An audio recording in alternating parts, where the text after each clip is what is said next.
I grew up in Chesapeake, Virginia, so the coast is something that has always been familiar to me.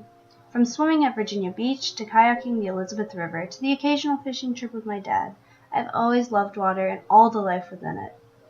I will never forget the first fish I ever caught. I was 7 and my dad brought me out to the Chesapeake Bay Bridge Tunnel Pier. After an hour of waiting, I felt a tug on the line and reeled in a 9-inch croaker. Even though it was small, it was a big accomplishment that I would never forget. Fast forward 14 years, and I'm now a wildlife conservation major at Virginia Tech taking an ichthyology class to fulfill a graduation requirement. I walked into this class unsure of whether it would ever interest me or if I would succeed.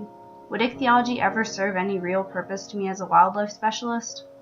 Well, after the first week, I was hooked. I knew that learning the fish families and parts would supplement my wildlife knowledge, and it really was interesting. There are so many fish families that I never could have imagined, and they all have such unique adaptations.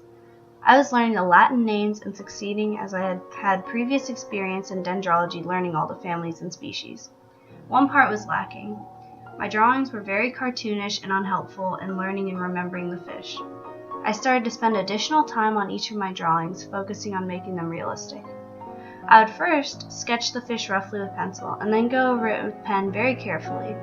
I used to only focus on getting the general shape and a couple of the markings with little to no regard for all its unique things, but now I have actually started to carefully note what all of the markings are to ensure that it looks as realistic as possible.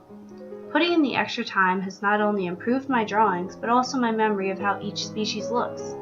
Although they still all have a little bit of a cartoon aesthetic and need a lot of work until they look truly realistic, they are improving a little at a time. I've already secured a job for this summer, and part of it will involve fish ID in Virginia waterways.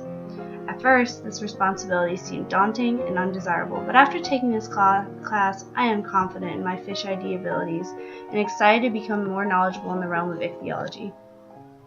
Whether or not I will pursue a career in ichthyology after this class is hard to say, but it is something I will consider, and I am excited to continue expanding my breadth of knowledge.